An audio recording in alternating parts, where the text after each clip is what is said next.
한 달의 끝을 정리하는 테크5입니다. 한 달에 한 번인데 제 입장에서는 되게 자주 뵙는 것 같아요. 여하튼 2023년 11월 이달 출시되거나 공개됐던 매력적인 신제품들 어떤 것들이 있었을까요? 디몽크의 테크5 시작합니다.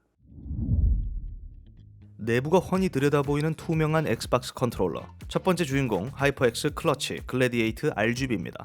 엑스박스 공식 라이센스 제품이고요. 엑스박스 콘솔, PC에도 연결할 수 있는 유선 컨트롤러예요. 기존 출시됐던 글래디에이트를 투명하게 만든 겁니다. 트리거 진동, 임펄스 트리거 기능을 갖추고 있고 밑면에는 프로그래밍 가능한 백버튼도 포함하고 있습니다. 이왕 이렇게 만들 거 전면 트리거, 범퍼키까지 모두 투명하게 해줬으면 더 유니크했을 것 같은데요. 하이퍼엑스에게 그 정도의 광기는 없었던 것 같습니다. 그래도 내부 기판, 진동 모터의 작동 모습을 볼 수 있다는 거는 짜릿하죠.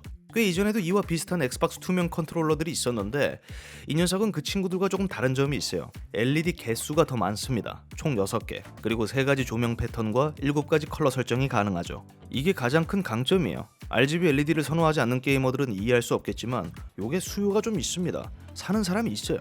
그런데 순수하게 게이밍 경험만을 생각하면 이런 디자인은 사실 아무짝에 쓸모 없습니다.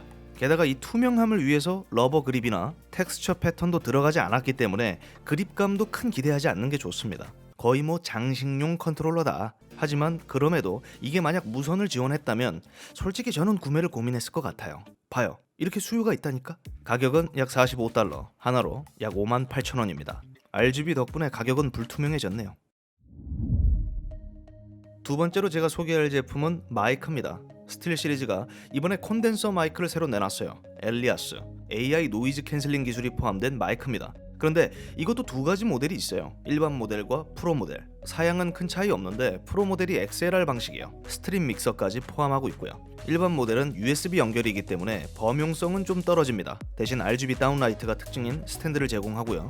마이크 전면에 LED 레벨을 시각화함으로써 초보자도 손쉽게 제품을 제어할 수 있습니다. 둘 다 쇼크 마운트는 기본 제공하고요. 스틸 시리즈가 말하는 엘리아스의 가장 큰 특징은 2가지 정도가 있습니다. 먼저 일반적인 콘덴서 마이크보다 더 큰 크기의 캡슐을 지녔다. 그 다음은 간편한 PC 앱 소나가 함께한다. 일단 캡슐 크기가 1인치예요. 지금 이걸 강점으로 내세우고 있는 건데 사실 이 캡슐 크기가 크다고 해서 무조건 좋은 마이크라고 보기는 어렵습니다. 용도에 따라 좀 다르거든요. 보통 캡슐이 크면 저음 수음력이 좋고 보컬 범위가 넓다는 이점이 있습니다. 그리고 일반적인 콘덴서 마이크들보다 크다 이렇게 말했는데 이는 정확히 로지텍과 같은 게이밍 기어 브랜드들이 내놓는 마이크들을 말하는 거예요. 그런 브랜드들이 내놓은 마이크들보다 캡슐 크기가 큰 것은 맞거든요. 하지만 오디오 테크니카와 같은 근본 오디오 제조사들과 비교하면 이게 그렇게 특별한 사양은 아니에요.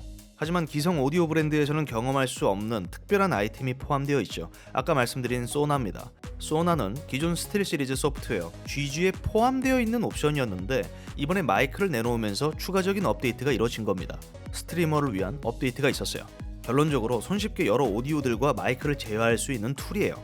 엘가토 웨이브 링크와 상당히 비슷해 보이는데 그와 달리 드래그 앤 드랍 방식으로 각각의 오디오들을 제어하는 것을 보면 스틸 시리즈 쪽이 훨씬 편해 보이긴 합니다. 스틸 시리즈 엘리아스 얼마일까요? 일반 모델이 약 $200, 프로 모델이 약 $350, 하나로 각각 25만원, 45만원입니다. 일반적인 스트리머 분들이라면 그냥 USB 모델을 구입하는 게 나아 보이고요. 여러 오디오 확장성을 고려한다면 당연히 프로 모델을 구입하는 게 이득이죠. 45만원 주고 호구 잡히면 됩니다. 마냥 나쁜 건 아니에요. 오디오 인터페이스, 믹서 이런 거 공부할 필요가 없잖아요. 시간을 아낄 수 있고 또 바로 사용할 수 있고. 사람 입에 카메라를 물리고 뛰게 만든 장본인 인스타 360이 새로운 액션캠을 내놨습니다. 인스타 360 에이스 프로.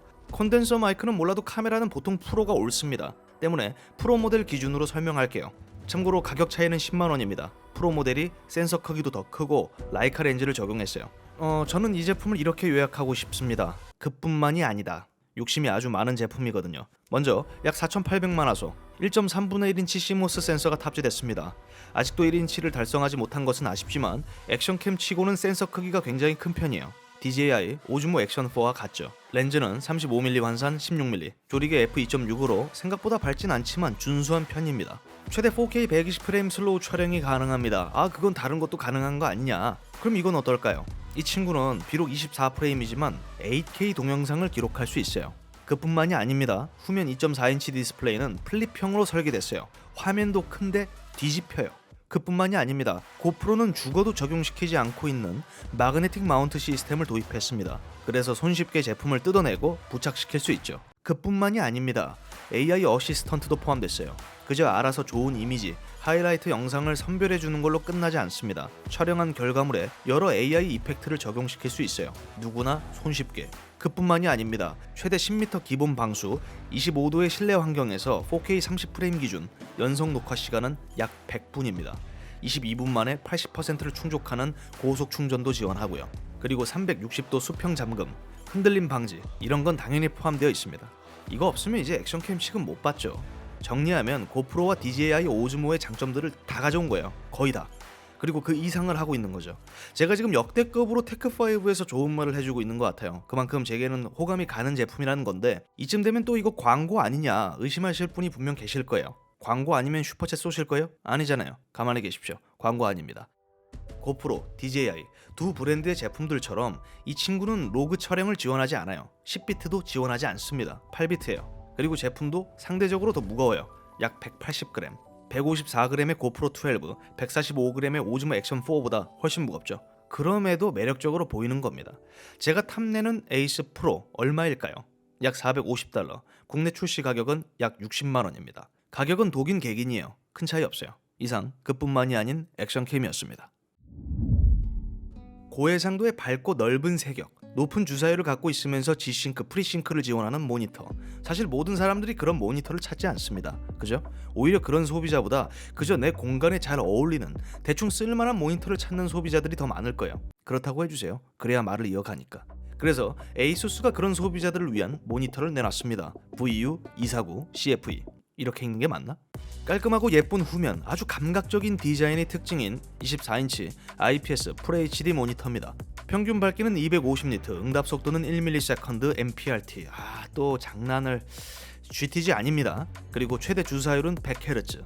일반적으로 우리가 사무용 모니터라고 부르는 친구들과 비교하면 꽤 나쁘지 않은 사양의 모니터입니다. 15W USB-C 포트를 포함하고 있고요. 자동 밝기 기능도 갖췄습니다. 혹시나 해서 말씀드리는데 내장 스피커는 없어요. 그거 있어도 안 쓰잖아요. HDMI 버전은 1.4, FHD 해상도이기 때문에 이 이상은 큰 의미 없습니다. 그리고 에이수스 모니터 전용 툴, 디스플레이 위젯 센터 소프트웨어가 함께합니다. 이 밖에 에너지스타, TCU, TUV 플리커플이 로우 블루라이트 인증 다 받아냈고요. 기본은 다 했습니다. 가격만 적당하면 확실히 나쁘지 않을 것 같아요. 이쁘잖아요. 어디 보자. 이게 국내 출시가 안 됐어요. 그래서 약 140달러, 하나로 약 18만 원입니다. 제품 사양만 놓고 보면 평균 대비 한 3, 4만 원 정도 더 비싼 편인데 이쁘잖아요. 이쁜 건 짧아도 3년 갑니다.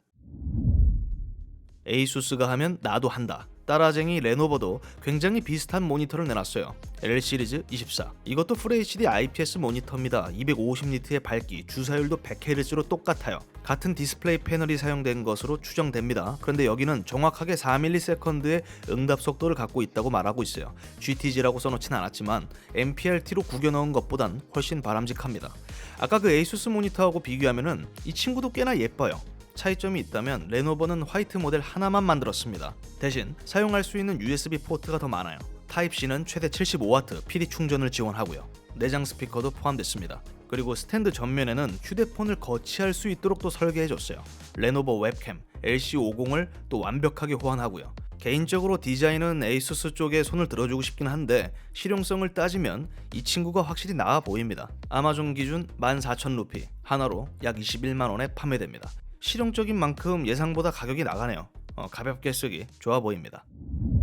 이렇게 영상을 끝내면 전 참 쉬운데 여러분은 아쉽지 않아요? 그래서 보너스 드리겠습니다. 게임 캡처 카드계의 거장, 저는 그렇게 불러요. 에버미디어가 드디어 HDMI 2.1이 적용된 외장 비디오 캡처 카드를 출시했어요. 라이브 게이머 울트라 2.1. 게임이나 동영상을 캡처하는 데 사용하는 장치입니다. 최대 4K 60프레임 캡처, 4K 144Hz 패스스루를 지원합니다. 끝.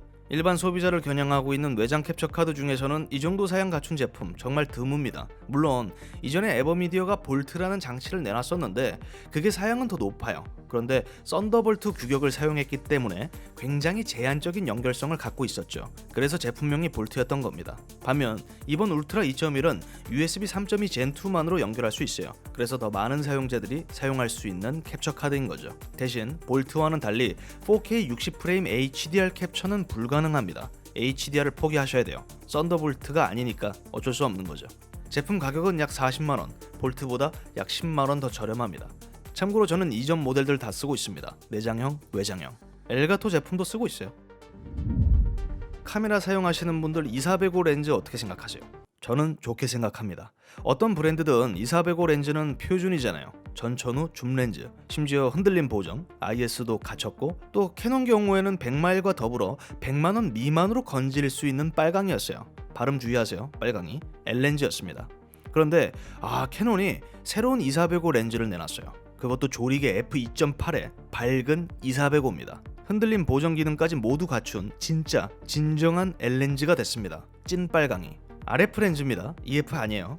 아무튼 이거 세계 최초입니다. 즉 다른 브랜드에서는 볼 수 없는 렌즈예요. 렌즈 구성이 18군 23매, 넉넉하죠? 2405지만 사실상 아빠 백통과 비슷한 크기가 됐습니다. 게다가 별도 판매이긴 한데 줌 어댑터를 물려서 캠코더처럼 좀 더 부드러운 영상 촬영도 가능해요. 물론 그것까진 필요 없을 것 같은데 정말 고급 렌즈가 된 건 맞죠. 고급 렌즈. 그렇다는 것은 대충 두 가지를 유추할 수 있습니다. 무겁고 비싸다. 무게 약 1.3kg. 더 무거운 렌즈들 많지만 이전 F4 2405 생각하면 굉장히 무겁죠. 가격은 2,999달러, 약 380만원입니다. 아주 비싸죠. 하지만 제가 캐논 유저였다면 주저하지 않고 구매했을 거예요. 와, 이러면 2470이 정말 계륵이지 않나? 이걸로 다 될 것 같은데요? 루믹스 뭐 하냐고. 유튜버분들 대사 외우느라 머리 좀 빠지셨나요? 이제 그럴 필요 없습니다. 엘가토가 아주 멋진 프롬프터를 내놨거든요. 이제 더 이상 듣도 보도 못한 브랜드의 조악한 프롬프터는 볼 필요가 없어졌습니다. 이 녀석은 9인치 디스플레이를 통합한 제품이거든요. 이제 스마트폰이나 태블릿을 올릴 필요가 없습니다. 그리고 이 장치는 기존 엘가토 웹캠뿐만 아니라 여러 미러리스, DSLR까지 대부분의 카메라들을 호환해요. 통합 디스플레이를 사용한다. 이미 눈치채셨겠지만 저가형 프롬프터들에게서는 볼 수 없는 특징이 있습니다. PC와 연결해서 대부분의 앱들을 이 화면으로 띄울 수 있어요. 텍스트만 띄울 수 있는 제품이 아닙니다. 이해하기 쉽게 그냥 거울 달린 보조 모니터예요. 확장 디스플레이인 거죠. 그래서 엘가토 카메라 허브 소프트웨어를 통해 꽤나 여러 가지 것들을 할 수 있습니다. 대표적으로 트위치 라이브 방송 경우에는 채팅창을 프롬프터에 그대로 출력시킬 수 있어요. 이제 더 이상 채팅 보려고 다른 곳에 시선을 돌릴 필요가 없다는 거예요.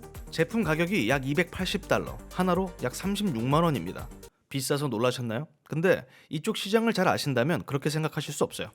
결코 무리한 금액이 아니라는 거죠. 정말 조악한데 50만원을 가뿐히 넘기는 제품들 허다합니다.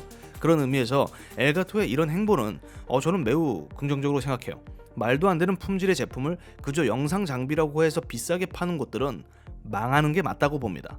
그리고 만약 9인치로 부족하다 싶으면 좀 더 기다려보세요. 프로 혹은 플러스 붙여서 또 내놓을 겁니다. 당연한 수순이죠. 제가 준비한 11월의 신제품 소식은 모두 끝났습니다. 원래 연말에는 그렇게 튀는 제품들이 많지 않아요. 오래전부터 그래왔습니다. 그래서 보너스가 이만큼밖에 없는 겁니다. 아무튼 시청해주셔서 감사드리고요. 저는 다음 영상으로 찾아뵙겠습니다. 감사합니다. 캐논 2405 저 렌즈는 진짜 돈만 있으면 사야 돼요. 저도 정말 갖고 싶어요. 캐논 바디가 없어서 그렇지. 그리고 인스타 360 저 제품도 거의 게임 체인저급이라고 볼 수 있고 10비트 컬러를 지원하지 않는다는 점 빼고는 어디 떨어지는 게 없어요. 저기다가 1인치 센서를 박았으면은 진짜 확고한 정상인데 그걸 안 넣네.